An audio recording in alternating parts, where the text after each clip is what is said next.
Creating product lists allows the customer to store groups of items together in one place to allow for easy ordering. To create a product list, begin by typing the product you need into the search bar. Once it is located, you will select Add to Product List directly under Add to Cart. You will then be prompted to add the item to a pre-existing list or create a new one. You can add up to 100 different items to a product list, and you can also create as many product lists as you would like.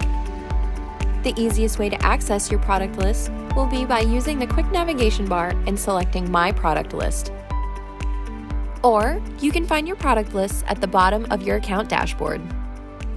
Once the desired product list is open, you will be able to select all the items in the list and add them to your cart, select only the items that you need and add them to your cart, have a quick view of availability and price, download the list in Excel format for quoting purposes, remove selected items from the list, and you can fully delete the list.